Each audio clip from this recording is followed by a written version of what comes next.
پرچم مشهد جلرسی ইফতে দেইমা রক্তক্ষয়ী বিক্ষোভে ব্যাপক প্রাণহানির পর ধীরে ধীরে স্বাভাবিক অবস্থায় ফিরছে ইরান। বিক্ষোভ স্তিমিত হয়ে গেলেও দেশটির বিভিন্ন স্থাপনায় ক্ষতচিহ্ন স্পষ্ট। তেহরানের অনেক ভবনে আগুনে পোড়া এবং ক্ষয়ক্ষতির দাগ রয়েছে। সরকারি ভবন ও ব্যাংকগুলো ছিল বিক্ষোভকারীদের মূল লক্ষ্যবস্তু। তেহরানের পূর্বাঞ্চলে একটি কর কার্যালয় প্রায় সম্পূর্ণ ধ্বংস হয়ে গেছে। উচ্চ করের বিরুদ্ধে ক্ষোভের বহিঃপ্রকাশ জানাতে এই ভবনে ভাঙচুর চালায় ও আগুন দেন বিক্ষোভকারীরা। তেহরানের ডিস্ট্রিক্ট 7-এ মুদ্রাস্ফীতির প্রতিবাদে একটি বড় সুপার শপ পুড়িয়ে দেয়া হয়েছে।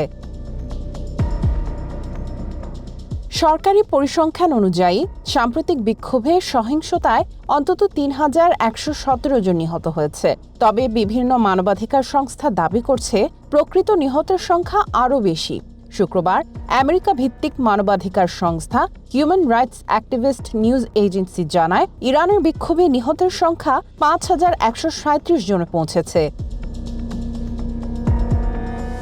কিন্তু এসব পরিসংখ্যান নিয়ে এখনও ধোঁয়াশা রয়েছে।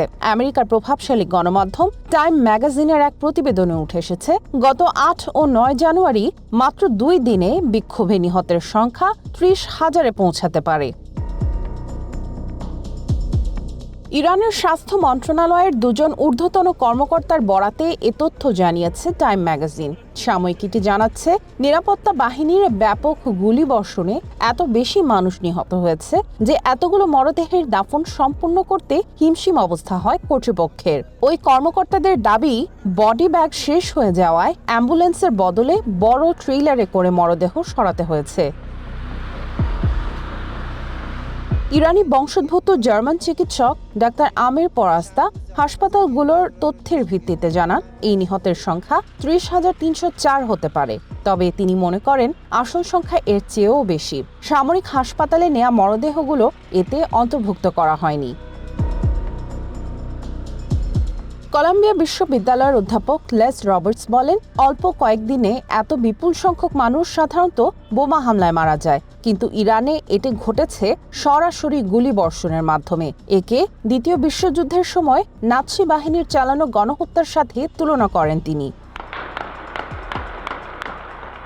ইরানে অর্থনৈতিক সংকট ও উচ্চ মূল্যস্ফীতির প্রতিবাদে বিক্ষোভ শুরু হয়, যা পরে সরকার পতনের আন্দোলনে রূপ নেয়। ৮ জানুয়ারি যখন বিক্ষোভ চরম আকার ধারণ করে, তখন ইরানের সরকার ইন্টারনেট সংযোগ বন্ধ করে দেয়। প্রত্যক্ষদর্শীরা টাইম ম্যাগাজিনকে জানান, বাড়ির ছাদ থেকে স্নাইপার দিয়ে এবং ট্রাকের ওপর মেশিন গান বসিয়ে সাধারণ মানুষের ওপর গুলি চালানো হয়। ইন্টারনেট বন্ধ থাকায় এই ভয়াবহ তথ্য বাইরে আসতে সময় লেগেছে। সামিয়া জানা, ওয়ান ইন্টারন্যাশনাল ডেস্ক।